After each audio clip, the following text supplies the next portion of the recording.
Private theatre पूरा का पूरा बुक किया मैंने किसके लिए? बिग बॉस देखने के लिए। क्योंकि इतने हफ्तों से सुनाई दे रहा है कि भैया Bigg Boss OTT season 2, Elvish Yadav, Fukra Insaan, ये वो, तो देखना था कि भाई ये सारी चीजें है किसके बारे में, और ऊपर से फाइनल है तो कुछ बड़े स्टेप लिए गए और इतने सारे लोग जब इसके बारे में बात कर रहे हैं तो पॉपुलर होना बनता है। बट शो के अंदर खुद बोला गया कि शायद करंटली मोस्ट वॉच्ड शो है ऑल ओवर इंडिया या फिर ऑल ओवर वर्ल्ड। फिनाले में जब विनर अनाउंस करने की बारी आई तो 70 लाख वॉचिंग जा रही है लाइव, 7 मिलियन। अंदाजा नहीं आ रहा कि ये नंबर कितना बड़ा है। तो ये आईपीएल मैच की टेरिटरी में पहुंच गया, मतलब उसके लोअर लेवल्स पे। बट फिर भी भाई आईपीएल से चीजें कंपैरिजन होना मतलब बहुत बड़ी बात हो गई। लेकिन 2.5 घंटे के इस पूरे एपिसोड में सबसे बेस्ट बात थी जब एक मोहतरमा ने बोला कि आई लाइक हिम और फुकरा इंसान ने बोला नो, दूर रहिए बहन। अब यहाँ पे रीजंस ढूंढने जाओगे कि ये सीजन 2 इतना ज्यादा पॉपुलर क्यों हुआ। पहले सीजन के बारे में सुना भी था। एक बड़ा रीजन जिसको इग्नोर नहीं किया जा सकता वो है अपने भाईजान। बिग बॉस के ओवरऑल फेस है, उनको होस्ट करने के लिए लाया गया, पहले सीजन में नहीं थे। और भले ही कभी कोई एपिसोड देखा हो, लेकिन कितने सारे लोगों से सुना है कि जब भाईजान होस्ट करने नहीं आते तो मजा नहीं आता है, और जब भाईजान होस्ट करने आते तो समझ में नहीं आता है कि हर 2 वर्ड के बाद कट क्यों मारना है। लेकिन एक चीज पक्का समझ में आ जाती है कि कितनी सारी नॉटी बातें करते हैं भाई अपने फुल भाई, लेने देने की बातें खुले आम। लेकिन दूसरा रीजन जो कि मेरे ख्याल से भाईजान से भी ज्यादा इंपॉर्टेंट है ये सीजन 2 की पॉपुलैरिटी में, क्योंकि मैं जितने लोगों को जानता हूँ ना, वो अगर इस ओटीटी सीजन 2 में इंटरेस्टेड थे तो वो 2 लोगों के लिए फुकरा इंसान, एल्विश यादव। और यही वो सबसे बड़ा रीजन है कि मैं ये देखने भी गया, क्योंकि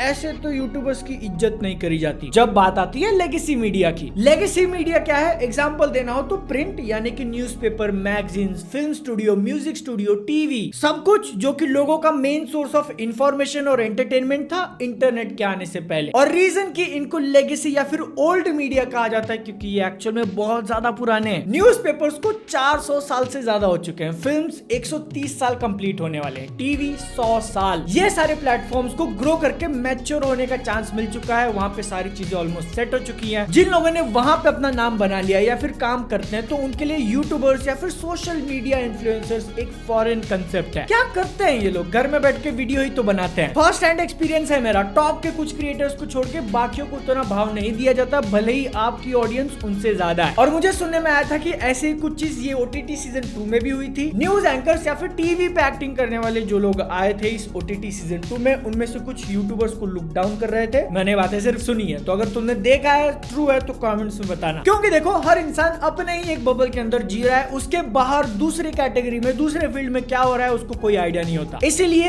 ऐसे लोग जो कि लेगेसी मीडिया कम और इंटरनेट पे टाइम ज्यादा बिताते हैं, उनके लिए यूट्यूबर्स एक बड़े स्टार्स हैं। खुद की वाहवाही नहीं कर रहा हूँ, लेकिन पर्सनल एक्सपीरियंस है मेरा, छोटा मोटा यूट्यूबर हूँ। जब भी कोई सब्सक्राइबर मिल जाता है तो भाई उसमें से कितने सारे लोग कांप रहे होते हैं। कुछ का रिएक्शन इतना ज्यादा अनरियल होता है कि भाई जैसे बहुत बड़ा आदमी मिल गया, जो कि ऑब्वियसली नहीं है। इसीलिए मैं सरप्राइज नहीं था ये रिएक्शंस देख के कि लोग इतने ज्यादा इन्वेस्टेड है बिग बॉस के इस सीजन में। बट देखना जरूर था कि ये 2 यूट्यूबर्स जो कि इस पूरे सागा के बीच में है, उनको किस तरीके से ट्रीट किया जा रहा है। और जब बिग बॉस का फिनाले देखा तो लगा कि हाँ वो लोग भी मान रहे, इन्होंने कुछ बड़ा किया है। रियल लाइफ में जो मीटअप रखा गया था दोनों कंटेस्टेंट्स के ना होते हुए भी जितनी भीड़ आई है, और बिग बॉस पे जो वॉइस देते हैं वो तारीफ पे तारीफ किए जा रहे हैं। ये लोग जो अब तक क्रिएटर्स को नीचे देखते थे उनको भी आइडिया लग चुका है। ये जो व्यूज, ये जो लोग फॉलो करते हैं वो सिर्फ टाइम पास नहीं है। तो इसलिए ये सोचना कोई रॉकेट साइंस नहीं है कि अगले सीजन में भी यूट्यूबर्स को जरूर लाया जाएगा, या फिर कुछ ज्यादा ही बोल्ड करना तो ऑल यूट्यूबर्स का एक सीजन बना दे। लेकिन बिग बॉस जो शो है और उसका जो पूरा फॉर्मेट है ना, उसको लेके मेरे ओपिनियन अभी भी वही है जो कि पहले थे। कुछ महीनों पहले तक मैंने अपनी पूरी जिंदगी में बिग बॉस का एक भी एपिसोड पूरा नहीं देखा था। ये वीडियो बनाना पड़ा, इसीलिए मैंने सीजन 16 चेकआउट किया, मुश्किल से एक एपिसोड खत्म करने के बाद ड्रॉप, क्योंकि ज्यादातर ऑडियंस को गुस्सा दिला के उनका अटेंशन बनाने की कोशिश की जाती है, और ये मुझे नहीं चाहिए भाई कि मैं पैसे दे के खुद का खून उबाल के लूं। पहले जिंदगी में क्या कम लफड़े हैं। बट उसके मुकाबले और जो इमेज था बिग बॉस का मेरे माइंड में, इससे बेटर निकला ये फिनाले। और अब चीजों को मैं और ज्यादा क्लैरिटी के साथ देख सकता हूँ कि जो लोग बिग बॉस को इतना ज्यादा फॉलो करते हैं वो क्यों करते हैं। क्योंकि इसके अंदर रॉ वाले लड़ाई झगड़े तो हैं ही, लेकिन साथ में गाना बजाना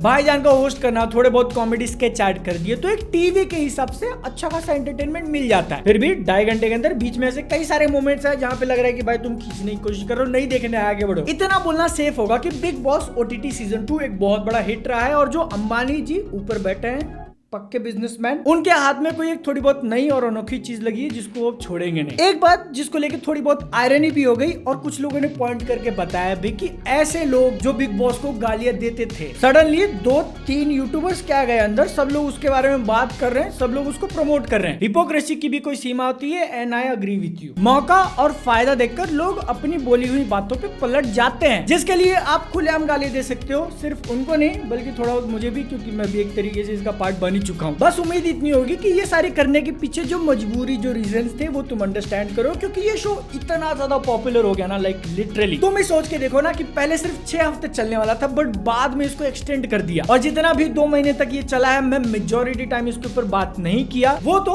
फुकरा इंसान जो कि कंटेस्टेंट थे, उनके भाई ट्रिगर्ड इंसान का इन्विटेशन आया लाइव स्ट्रीम के लिए, और यूट्यूबर्स इन्वॉल्व हैं, अपनी कम्युनिटी के लोग, जब उनको इतना रिकॉग्निशन मिल रहा है, इतनी बातें हो रही है, तो अच्छा लगता है सुन के। और अब जब कॉन्वर्सेशन में घुस ही चुका हूँ, गालियां पड़ी चुकी है, तो क्यों ना वीडियो बना के थोड़ा बहुत पैसा कमा लिया जाए। एलविश यादव जो कि विनर निकले, उनके लिए कांग्रेचुलेशंस। मिस्टर अभिषेक, आपको भी कांग्रेचुलेशंस, क्योंकि यहाँ से उन दोनों की लाइफ चेंज हो चुकी है। बिग बॉस में एंटर करने से पहले कुछ और थे और अब कुछ और, क्योंकि लेगेसी मीडिया की जो मैं बात कर रहा था, उनकी नजरें पड़ चुकी हैं। और अगर तुम मेरी बात से अग्री नहीं करते हो, तो जब ये लोगों ने खुद अगर रियल लाइफ में कोई इवेंट रखा ना अभी मीटअप का, तब देखना भीड़ कितनी होगी। मैं भी अपना एक सस्ता बिग बॉस खोल दूं क्या? तुम देखोगे, वो जब आएगा तब देखना। उससे पहले गदर 2 का रिव्यू देख लो, काफी ज्यादा चल रही है थिएटर्स में। मुझे कैसी लगी थी इस वीडियो में बताया, ठीक है? मिलता है अगली वीडियो में। जय Hind, Vande Mataram, happy independence day.